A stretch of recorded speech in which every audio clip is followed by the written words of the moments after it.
USA और China के बीच में समिट फिनिश हो गई। आज हम इसके आउटकम को डिकोड करने वाले हैं क्योंकि दोनों के पास अपनी-अपनी कहानियां हैं। यूएसए ये कह रहा है कि उनको एक बहुत बड़ी एग्रीकल्चरल डील मिली है। तो दूसरी तरफ चाइना ये कह रहा है कि ग्लोबल स्ट्रेटेजिक स्टेबिलिटी को लेकर अब दोनों देश जो हैं वो और ज्यादा कोऑपरेशन के मोड में काम करेंगे। चलिए इंडिया के पॉइंट ऑफ व्यू से भी चीजों को समझने का प्रयास करते हैं। यूएसए का जो मेन फोकस रहा इस आउटकम में that was more transactional. Transactional का मतलब यहां पर है कि यूएसए ने शॉर्ट टर्म की चीजों पर काफी ज्यादा फोकस किया। इसमें नंबर वन जो चीज है दैट इज यूएसए चाहता है कि अमेरिकन कंपनीज जो हैं, अमेरिकन बिजनेसेस जो हैं, उनको चाइना में और ज्यादा मार्केट एक्सेस मिले। मतलब यह है कि ये कंपनीज जो हैं ये और ज्यादा सामान चाइना में इजीली बेच पाए। इसको लेकर जो भी रूल्स एंड रेगुलेशंस में चेंजेस करने हैं वो चाइना को करने चाहिए। चाइना के पास जो डीप पॉकेट है यानी कि जो पैसे हैं, तो ये पैसे चाइना और ज्यादा इन्वेस्ट करे अमेरिकन बिजनेसेस में, खास करके नॉन सेंसिटिव एरियाज में, नॉन स्ट्रेटेजिक एरियाज में यूएसए चाहता है कि चाइना और ज्यादा इन्वेस्टमेंट इंक्रीज करे। एग्रीकल्चर की बात जो मैंने बताई, ट्रम्प साहब पहले से ये बता रहे हैं, यूएसए भी ये कह रहा है कि यूएसए चाहता है कि यूएसए के जो एग्रीकल्चरल प्रोडक्ट्स हैं, खास करके सोयाबीन्स और दूसरी चीजें, ये चाइना और ज्यादा क्वांटिटी में उनसे खरीदे। फिर एक जो कहते हैं कि बोन ऑफ कंटेंशन, जो एक एक प्रॉब्लम रहा है, एक केमिकल दैट इज फेंटानिल। अब यूएसए का कहना यह है कि ये जो फेंटानिल है, तो इसका मेन सोर्स जो है that is China. And if you don't know what this thing is all about, तो let me quickly tell you. ये एक ऐसा केमिकल है जिसका इस्तेमाल सिंथेटिक ड्रग्स बनाने में, drugs not medicine, right, drugs यानी कि जो नशे वाली चीजें हैं उसकी बात है यहाँ पर। तो इसका ओरिजिनेशन चाइना में होता है, फिर ये प्रोडक्ट जो है वो मैक्सिको पहुंचता है और फिर इसमें कुछ प्रोसेस होती है, फिर फाइनली सिंथेटिक ड्रग्स बनाकर यूएसए में बेचे जाते हैं और इसकी वजह से बहुत सारे लोगों की मृत्यु हुई है इस ड्रग्स की वजह से, इस ड्रग कंजम्पशन की वजह से, जिसका मेन सोर्स है फेंटानिल, मेन केमिकल जो है। तो इसकी सप्लाई चेन को चाइना कंट्रोल करे। और यूएसए ने ये भी कहा है कि यूएसए ने कहा है कि चाइना जो है it is firm on this thing कि कुछ भी हो जाए ईरान के पास न्यूक्लियर वेपन्स नहीं होने चाहिए। ये जो चीजें हैं ना, ये यूएसए के पर्सपेक्टिव से है। अब चाइना जो है उसने क्या कहा उसको देखते हैं। चाइना का जो मेन फोकस रहा दैट वाज या कैसे दोनों के बीच में राइवलरी है, जो कट कट थ्रोट कंपटीशन है, तो उसको कैसे मैनेज करें।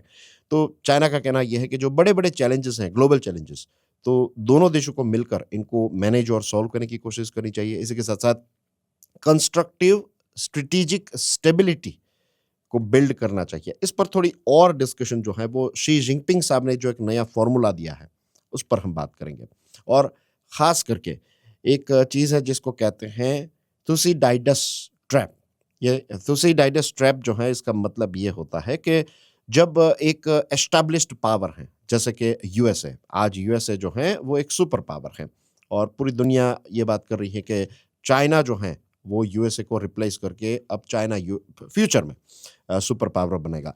तो थुसिडाइडस ट्रैप का मतलब ये होता है कि जब एक एस्टैब्लिश्ड पावर को एक राइजिंग पावर जब रिप्लेस करता है, तो वो रिप्लेसमेंट इजीली नहीं हो जाता। वो रिप्लेसमेंट हमेशा युद्ध से ही होता है कि दोनों के बीच में युद्ध होगा, ये इनएविटेबल है और उसके बाद ही चाइना जो है वो टॉप पोजीशन पर पहुंचेगा।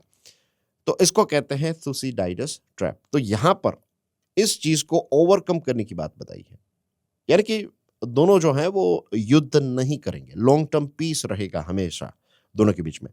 तो ये भी एक चीज जो है वो डिस्कस हुई है। इसी के साथ साथ चाइना अब ये चाहता है कि ट्रंप साहब का अभी जितना भी रिमाइनिंग टर्म है, जितने भी साल वो रहने वाले हैं एज ए प्रेसिडेंट, तब तक हम कैसे यूएसए को हैंडल कर सकते हैं, उनके साथ डील कर सकते हैं, इस चीज पर फोकस करें। एंड ऑफ कोर्स ताइवान वाला जो इश्यू है, ताइवान को कुछ ऐसे बहुत ही क्रिटिकल, बहुत ही इंपॉर्टेंट वेपन्स यूएसए सप्लाई करता आया है।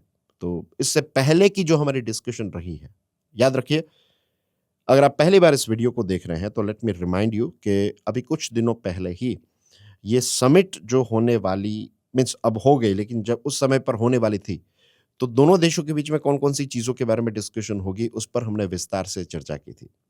तो उस चीज़ को ख़ास आप देख लीजिएगा, उस वीडियो को देख लीजिएगा, क्योंकि कर्टेन रेज़र जो चीज़ें होती हैं कि क्या-क्या चीज़ें होने वाली थी और क्या-क्या चीज़ें हुई हैं, इनको समझना बहुत ही इम्पोर्टेंट है। तो ताइवान में जो आर्म्स का पैकेज ट्रम्प साहब देते आए हैं, तो अब ट्रम्प साहब को कुछ ऐसा करो कि वो वहाँ की जो पार्लियामेंट है, वहाँ की जो कांग्रेस है यूएसए की, तो उनको कहे कि भई हम ताइवान को ऐसे आर्म्स जो है वो प्रोवाइड नहीं करेंगे। एज़ यू नो कि अब ताइवान की यहाँ पर बात आई है, तो बहुत ही क्विकली हम मैप को भी देख लेते हैं, राइट? मेरा ये प्रयास रहता है कि जब भी कोई ऐसे विषयों पर बात होती है, कोई ऐसा देश है, कोई ऐसी जगह है, तो उसको मैप में एक बार देख लेना बहुत ही इम्पोर्टेंट होता है। तो यहाँ पर आप देख सकते हैं शायद साउथ चाइना सी है, this is Philippine see here, this is Taiwan here and you can C mainland China, right? This is China as you can सी। और यहाँ पर दूसरे देश हैं जैसे कि फिलिपाइंस यहाँ पर हैं and there are other countries as well, लेकिन मैं उन सारे देशों की डिटेल में नहीं जा रहा हूँ। आज का हमारा मेन फोकस जो है that is going to be Taiwan. अब ताइवान की यहाँ पर बात आई है, तो बहुत ही क्विकली ताइवान के आसपास के एरिया को देख लेते हैं। एक तो ट्रॉपिक ऑफ कैंसर जो है दैट पासेस थ्रू ताइवान, तो ये एक इम्पोर्टेंट जियोग्राफिकल चीज़ है। देन यहाँ पर आपको देखने को मिलता है फिलिपाइन सी। अभी हमने साउथ चाइना सी को तो लोकेट कर लिया है। Now let's jump on to the main map of Taiwan. So you can see here दोनों के बीच में दिस इज ताइवान का एक छोटा सा रिप्रेजेंटेशन है मैप का। यहाँ पर this is China here, of course ये बड़े मैप में you can see this is Taiwan and this is China. तो दोनों के बीच में है Taiwan Strait. Let me show it to you. So here you can see this is Taiwan Strait. और अगर आप इसके कैपिटल को देखेंगे तो it is in the north part of Taiwan, right? Taipei. ये काफ़ी ज़्यादा न्यूज़ में रहता है। और उसके ऊपर क्या है? ईस्ट चाइना सी। थोड़ा अगर आप नीचे आएँगे तो ताइवान स्ट्रेट के पास ही आपको एक दूसरी स्ट्रेट जो है वो देखने को मिलती है। इसको भी एक बार अच्छी तरीके से देख लीजिएगा। This side you have Philippine sea and if you go southern southern side, थोड़ा और साउथ की तरफ आगे बढ़ते हैं, तो हमें देखने को मिलता है लुज़ोन स्ट्रेट, राइट? तो ये कुछ ऐसी इंपॉर्टेंट चीज़ें हैं जिसके बारे में आपको पता होना चाहिए। अब एक इम्पोर्टेंट पॉइंट जो मैंने आपको बताया था कि शी जिनपिंग साहब ने कुछ स्टेप्स यहाँ पर दिखाए हैं। तो इसमें एक है 4 पिलर्स, राइट? इसको चाइनीज़ भाषा में टिफ़ा भी कहते हैं, right? You don't have to remember this thing, आपको सिर्फ़ चीज़ों को समझना है। तो इसमें 4 पिलर्स में से एक पिलर जो है दैट इज़ पॉजिटिव स्टेबिलिटी, कि जो कोऑपरेशन है that is going to be the main thing when it comes to USA and China, कि दोनों एक दूसरे के साथ ओवरऑल कोऑपरेट करेंगे। फिर हेल्थी स्टेबिलिटी के बारे में बात कही है कि दोनों के बीच में कंपटीशन जो है वो तो होगा ही, ये दोनों देश जानते हैं, लेकिन कंपटीशन जो है उसको प्रॉपर लिमिट्स में हमें रखना है। कट थ्रोट कंपटीशन नहीं करना है। कंपटीशन करेंगे लेकिन हेल्थी कंपटीशन। फिर कांस्टेंट स्टेबिलिटी, जो डिफरेंसेस हैं, देखिए किसी भी 2 देश के बीच में कुछ चीज़ों को लेकर डिफरेंसेस होते हैं। फॉर एग्जांपल ईरान वाला केस अगर हम देखें, तो चाइना एक अपने एंगल से चीज़ों को देखेगा, यूएसए अपने एंगल से चीज़ों को देखेगा। तो कई बार ऐसा भी होता है कि दोनों बहुत सारे पॉइंट्स में एग्री करते हैं, दोनों का एंगल एक है देखने का, और कई बार ऐसा होता है कि दोनों का एंगल जो है वो अलग रहता है। तो इसको कहते हैं डिफरेंसेस। ये डिप्लोमेसी में ऐसी चीज़ों को समझना बहुत ही इंपॉर्टेंट है। तो जो भी ऐसे डिफरेंसेस हैं उनको अच्छी तरीके से मैनेज करेंगे एंड लास्टिंग स्टेबिलिटी की बात बताइए, this is the 4th pillar.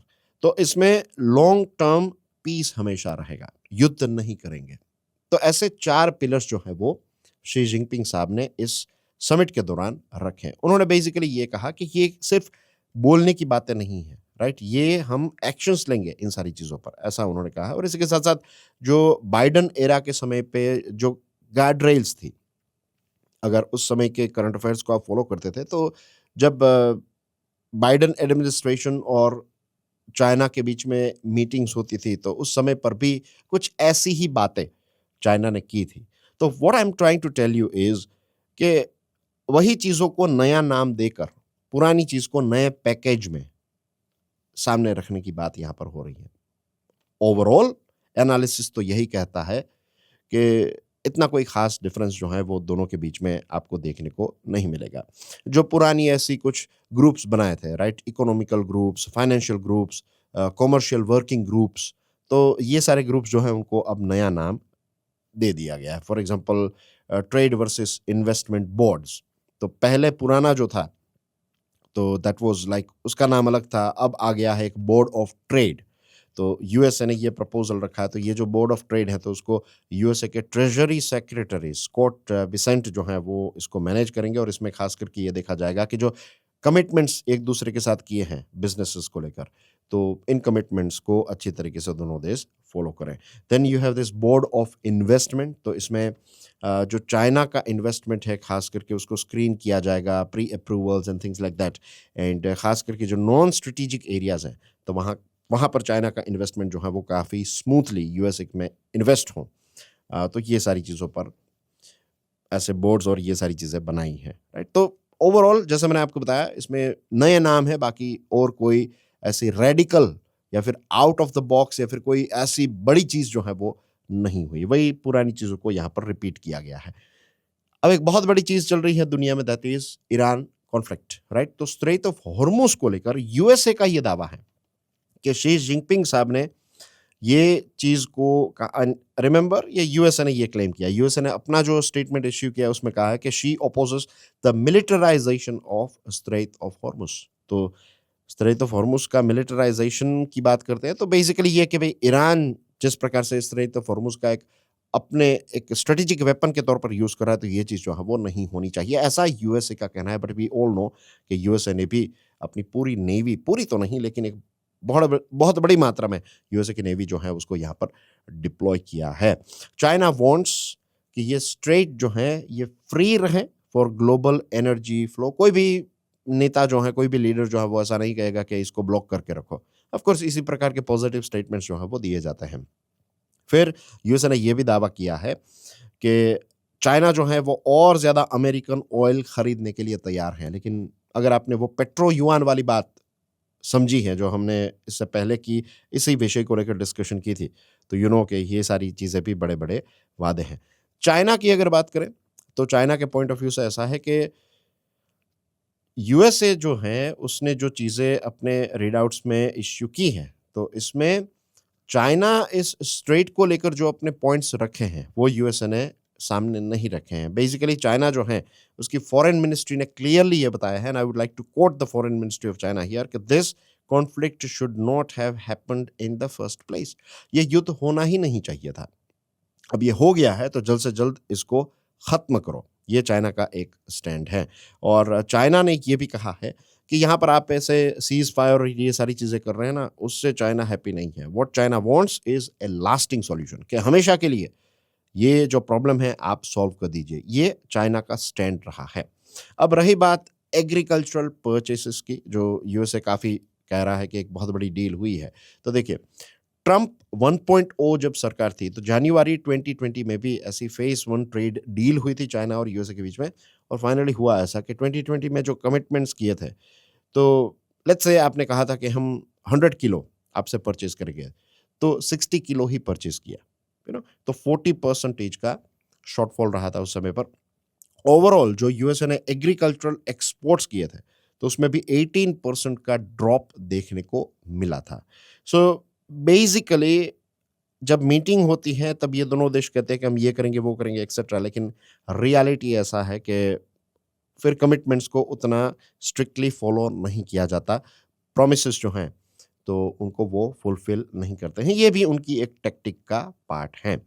अब बेइजिंग जो है उसने ये भी कहा है, और शी जिनपिंग साहब का ये एक स्टेटमेंट भी था कि भाई फूड सिक्योरिटी को लेकर हम खास करके यूएसए पर ओवर रिलायंट नहीं रहेंगे। हमें जो चीज़ें चाहिए वो इंपोर्ट करेंगे, लेकिन we are not going to import everything from USA when it comes to food. उन्होंने ये भी कहा था कि अब फूड सिक्योरिटी जो है ना, इसको हम नेशनल सिक्योरिटी के पॉइंट ऑफ व्यू से देखेंगे। शी जिनपिंग साहब ने 2021 में ये बात बताई थी कि do not allow anyone to seize us by the throat on food, कि आप उनसे उन पर इतना डिपेंडेंट हो जाए कि कल वो आपका गला घोंटे। तो ऐसी चीज़ हमें किसी भी देश के साथ नहीं करनी है, ख़ास करके अमेरिका के साथ तो नहीं। तो ये थी यूएसए और चाइना के साथ जुड़ी हुई जो अभी समिट है, तो उसके आउटकम्स। अब इंडिया के पॉइंट ऑफ व्यू से चीज़ों को देखते हैं, राइट? इंडिया के लिए बेसिकली यही है कि यहाँ पर कोई बड़ा ऐसा कोई ग्रांड चीज़ यहाँ पर नहीं हुई। वही पुरानी चीज़ें जो है वो रिपीट हुई हैं और यही ट्रांज़ैक्शनल कोऑपरेशन है। ट्रांज़ैक्शनल यानी कि बहुत ही शॉर्ट टर्म कोऑपरेशन कि दोनों अपने-अपने फ़ायदों को ज़्यादा देख रहे हैं और ओवरऑल जो कॉम्पिटिशन है वो तो रहेगा ही, राइट? वो अभी ये कह रहे हैं कि कॉम्पिटिशन नहीं होगा, हम ऐसा करेंगे, वैसा करेंगे, लेकिन ऐसा कुछ नहीं है। 2025 में दोनों के बीच में एक ट्रूस हुआ था, जिसके बारे में बात की थी, जिनेवा में ये ट्रूस हुआ था। तो उस समय पर ये डिसाइड किया गया था कि we will not behave aggressively with each other. लेकिन उसके कुछ समय के बाद ही हमें देखने को मिला कि टेक्नोलॉजी, ट्रेड, राइट? इसको लेकर घर्षण स्टार्ट हुआ, सैंक्शंस लगाए एक दूसरे पर, राइट? तो ये सारी चीज़ें जो है वो हुई है। तो ओवरऑल इंडिया जो है उसको इतना भी कोई ख़ास फ़ायदा नहीं होगा, जैसे सिचुएशन थी वैसे ही रहेगी, दोनों के साथ हम ट्रेड करेंगे, दोनों के साथ हम जिस प्रकार से हमें लगता है, जो हमारा इंटरेस्ट है, उस प्रकार से दोनों के साथ हम जैसे डील करते आए हैं, वैसे डील करते जाएँगे फ्यूचर में, right? So this is the basic bottom understanding of this bottom line and basic understanding of this outcome of 2026 summit between Trump and Xi Jinping. Okay, एक क्वेश्चन है आपके लिए. The transition from flexible geopolitical guardrails to institutionalized bilateral mechanisms like Board of Trade reflects a paradigm shift from dispute resolution to crisis containment in contemporary international relations. Critically analyze. I'm sure आज की discussion से अब ये answer जो है वो आप easily लिख पाएंगे, इतनी कोई खास डिफिकल्टी नहीं होगी, but you have to practice writing, that is very very important. Practice के बिना अगर आपने इस पूरे वीडियो को समझ लिया है तो दैट डज नॉट मीन कि आप आंसर इजीली लिख पाएंगे। You have to practice writing. अगर राइटिंग की प्रैक्टिस नहीं है, ये नॉलेज जो है आपके पास, इसको आप अगर डेमोन्स्ट्रेट नहीं कर पाएंगे, ये मसल मेमोरी डेवलप नहीं करेंगे, then you want to be able to write answers that smoothly. Okay, so that's basically everything in today's discussion. Thank you very much for your love and support. God bless you all. Jai Hind.